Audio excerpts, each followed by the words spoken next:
สบายดีทุกท่านสบายดีข้าพเจ้าทงไส้เปซ่าเพชรเมืองลาวเมื่อนี้ทุกท่านข้าพเจ้าจะมาให้ข้อมูลเรื่องราวของการเบิ่งคนออกบอกคนใดนำใส่คนเป็นนะท่านเนาะเพราะว่าเวลาเราเฮ็ดธุรกิจเครือข่ายขายตรงแน่นอนว่าทุกท่านก็ย่อมอยากได้องค์กรเนาะหรือว่าได้สมาชิกหรือว่าอยากได้ทีมสมาชิกในทีมที่เป็นคู่ค้าและมีพฤติกรรมที่เป็นคู่ค้าจริงๆเข้ามาแต่เวลาเฮาไปส่วนคนเขาในองค์กรเป้าหมายเขาจะได้คู่ค้าแต่สุดท้ายเขาได้แต่ลูกค้าก็มีซึ่งมันเหตุให้เขาประสบหวังในสิ่งที่เขาขาดหวังไว้ครับแสดงว่าเบิ่งจากคลิปนี้เนาะเขาจะได้เข้าใจว่าเป็นหยังเนาะเวลาเขาไปนำเสนอผู้คนมาแล้วเป้าหมายเขาจะได้แบบหนึ่งแต่ผัดได้แบบหนึ่งมา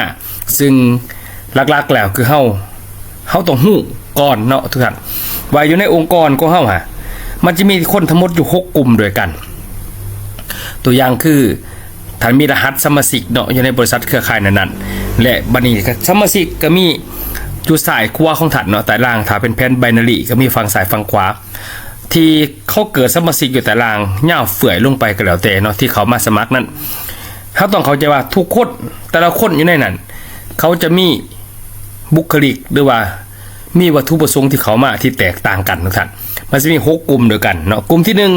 1เขาอาจจะมาเป็นผู้บริโภคอย่างเดียวเนาะเขาบ่สนใจอย่างอื่นเลยถ้าแต่เป็นลูกค้าให้เฮาอย่างเดียวคือถ้าซื้อยามเขารู้สึกว่าเขาอยากได้แล้วก็เป็นช่วงที่เขาต้องการอยากใส่สินค้าตัวนั้นเขาก็เลยซื้อนะท่านเนาะอันนี้แบบที่1คือว่าเขามาเป็นผู้บริโภคอย่างเดียว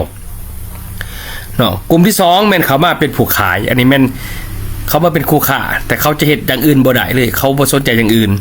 เขาบ่มีความเชื่อมั่นในทิศทางอื่นเขาเชื่อมั่นแต่ว่าซื้อมาขายไปเขาได้กำไรแล้วก็พอย้อนสินค้าเฮามันดีแล้วมันใส่ได้แล้วมันเขาคนนิยมเขาซื้อซ้ำก็เลยซื้อมาขาย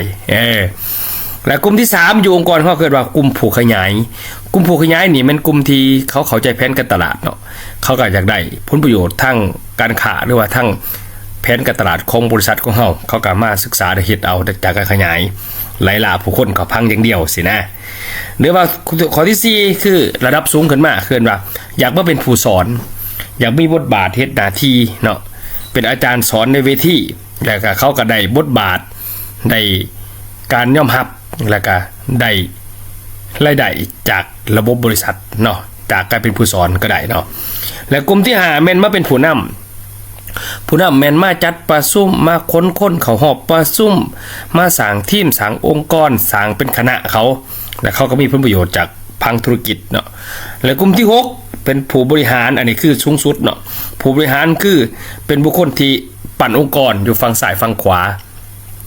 ถ้าว่าเป็นแผนไบนารีเนาะฝั่งซ้ายฝั่งขวาองค์กรของเขาสามารถทำงานเองเป็นฝั่งซ้ายทำงานเองฝั่งขวาทำงานเองเขาก็ไม่ได้แบบแพสซีฟอินคัมฉะนั้น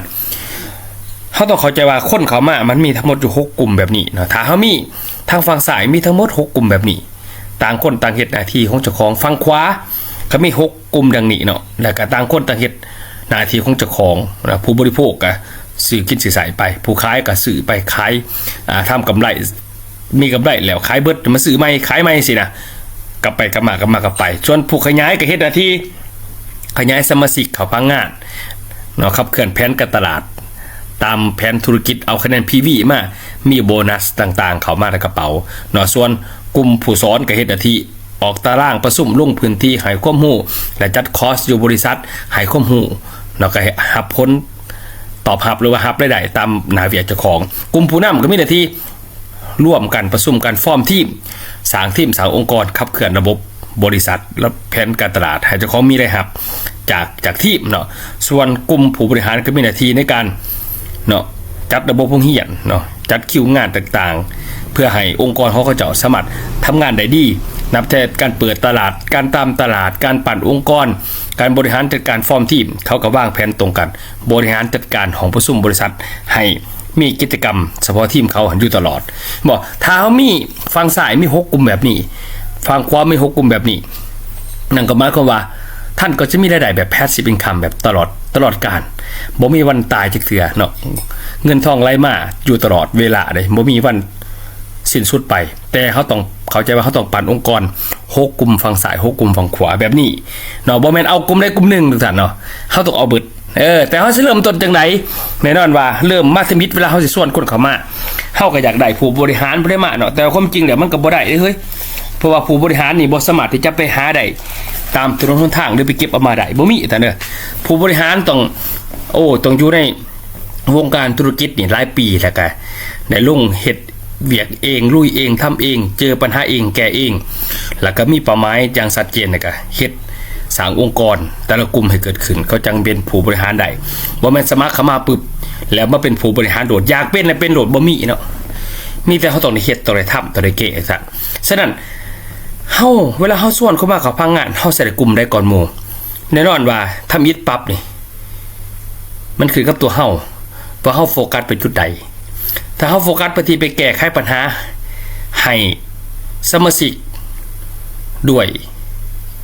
สินค้าแก้ไขปัญหาโดยความงามใส่เครื่องสำอางดีขึ้นแก้ไขปัญหาเรื่องการเกษตรใส่ปุ๋ยได้ดีขึ้นแก้ไขปัญหาสุขภาพใส่ผลิตภัณฑ์ของเฮาได้ดีขึ้นท่านก็สิได้แต่ลูกค้ามาเริ่มต้นจากลูกค้าขาจร3ข้อสิเกิดคุ้มเสือจนมาเป็นลูกค้าเข้าประจำจะมาขึ้นมาเป็นคู่ค้าใส่เวลาโดนเพื่อหายไปก่อนก็มีแต่เนาะในเมื่อคือกับเฮาว่าเฮาตอนเฮาเริ่มต้นส่วนเขาเนี่ยเฮาไปส่วนเรื่องใดถ้าเฮาไปส่วนเขาเรื่องคู่ค้าโลดเนาะตั้งใจไปตอบโจทย์เรื่องกันสร้างอาชีพพาเขาสร้างอาชีพพาเขาหาเงินเขาเฮือนพาเขาสร้างรายได้จากธุรกิจนี้ท่านก็จะได้คู่ค้าเข้ามาเห็นป่ะจะมาเจาะดูว่าในการแก้ไขปัญหาเรื่องอาชีพด้วยภาษาใดๆนั้นเฮาไปพาเขาเฮ็ดจังไดถ้าเฮาพาเขาขายเขาก็สิเป็นคนขายถ้าเฮาพาเขาขยายเขาก็สิติดคำว่าขยายนั่นถ้าเฮาพาเขาสอนเขาก็อยากมาเป็นผู้สอนถ้าเฮาพาเขาเป็นผู้นำเขาก็อยากมาเป็นผู้นำถ้าเฮาพาเขามาเป็นนักบริหารเขาก็อยากเป็นนักบริหารฉะนั้นสมาชิกที่เขามาในองค์กรหรือทีมของเฮาเขาจะมาเฮ็ดในสิ่งที่เฮานี่ได้จับมือเขาสอนจับมือเขาหาเงินเขาเฮือนเขาโดยวิธีการที่เขาสอนเขาอยากเป็นในสิ่งที่เขาสอนและก็สามารถทำเงินได้จริงฉะนั้นเขามาเป็นลูกค้าหรือมาเป็นคู่ค้าขึ้นกับเฮานี่จับมือเขาสอนในเบื้องต้นทางเข้าใจหน่อยอย่าไปโทษเขาได้เด้อโทษตัวเฮานี่ครับว่าเฮานี่อยากได้แบบใดแล้วเฮาโฟกัสจังใดแล้วเฮาพาเขาเฮ็ดถือขี้ทางบ่แค่นั้นเองซะนะฉะนั้นบัดนี้มาเบิ่งหัวข้อต่อมาว่าหลายคนถามว่าเฮาสิจักจะได้ว่าผู้นี้เป็นผู้บริโภคเฮาสิเบิ่งออกจะได้ว่าผู้นี้เข้ามาเขาจะเป็นผู้ขายผู้นี้เข้ามาอยากเป็นผู้ขยายผู้นี้เข้ามาอยากเป็นผู้สอนผู้นี้เข้ามาอยากเป็นผู้นำผู้นี้เข้ามาอยากเป็นเขาอยากเป็นผู้บริหารทุกท่านบ่ต้องไปฟังคำปากคำเบาเด้อให้ฟังหยังให้เบิ่งการกระทำหรือว่าเบิ่งคำถามเบิ่งข้อแย้งของเขาเบิ่งขอตัวแย้งของเขาเบิ่งคำถามขอสงสัยเขาสงสัยแบบใดเขาเป็นแบบนั้นตัวอย่างท่านผู้บริโภคเนี่ยเขาจะหูเบิ่งออกจังได๋ว่าบุคคลนั้นเขามาเป็นเพียงผู้บริโภคเบิ่งคำถามเขาเนาะเขาจะถามเรื่องราคาสรรพคุณและวิธีใส่เขาต้องการเพียงแต่ความคุ้มค่าเท่านั้นเนาะเจ้าสิบอกไปมากมายไกลกองเรื่องผลประโยชน์เรื่องรายได้จากการสร้างทีมแผนการตลาดสุดท้ายมาเขาก็สิบอกว่าตัวนั้นยังบ่ทันเว้าถึงดอก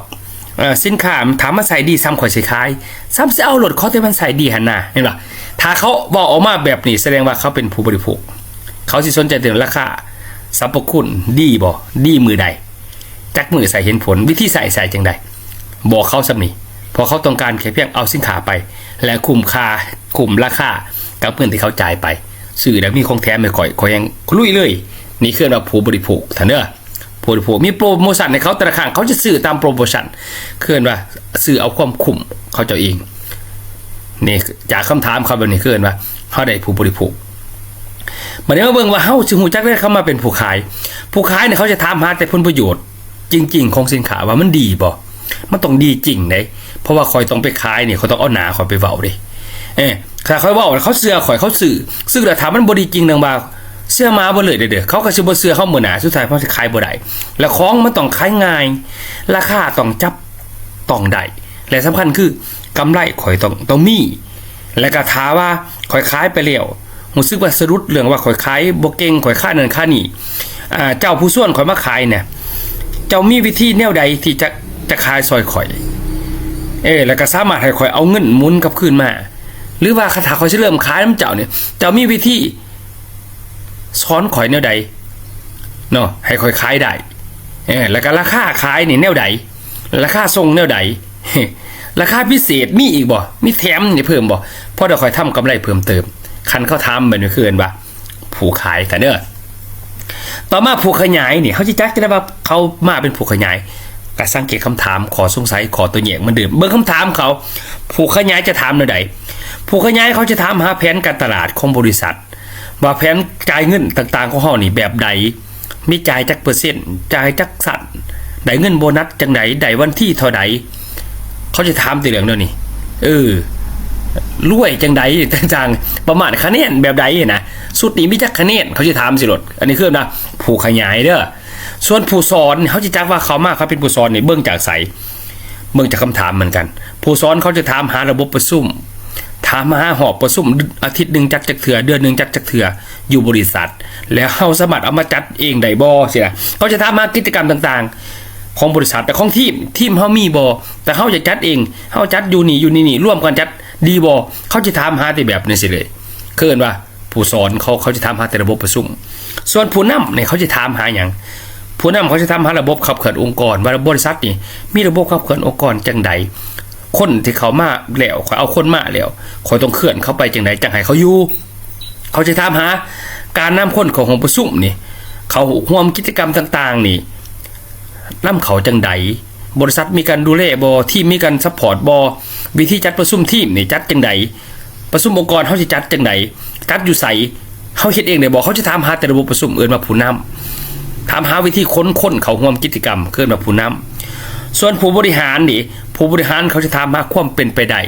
ที่จะเฮ็ดให้เขาสำเร็จแบบเสร็จสำเร็จแล้วเสร็จเลยเกินว่าสำเร็จแบบ passive income จริงเพราะว่าเขาเฮ็ดผ่านมาบ่เคยสำเร็จแบบจริงขึ้นตำแหน่งใส่เสื้อสูทแต่สุดท้ายได้แต่เสื้อสูทแต่ว่าทีมบ่เหลือ passive income บ่มีจริงอันนี้เขาหาแบบนี้เขาหาว่าระบบจังใดที่จะเฮ็ดให้ข่อยมีแพสซีฟเป็นคำจริงสำเร็จแล้วสำเร็จเลยบ่ต้องมาเริ่มสร้างใหม่ข่อยขี้คร้านย้ายบริษัทเดียวขี้คร้านย้ายมันข่อยตั้งใจอยากมีแพสซีฟเป็นคำข่อยอยากปั่นทีมงานฝั่งซ้ายฝั่งขวาเกิดขึ้นข่อยบ่มายุ่งกันแล้วแต่ขอแต่ว่าเฮ็ดให้เขาทำงานเองเป็นบริษัทมีกระบวนการแนวใดที่จะเกิดขึ้นแบบนี้ที่จะให้คนแต่ละประเภทในองค์กรเฮาเนี่ยสามารถเฮ็ดเวียกตรงนี้เนี่ยสำเร็จจริงโดยวิธีของเขาอยากเฮ็ดจังได๋ส่งเสริมเขาและเฮ็ดให้เฮานี่มีแพสซีฟอินคัมในมือที่สุดท้ายของธุรกิจมีวิธีเห็นบ่คนแต่ละกลุ่มจะทำหาบ่คือกัน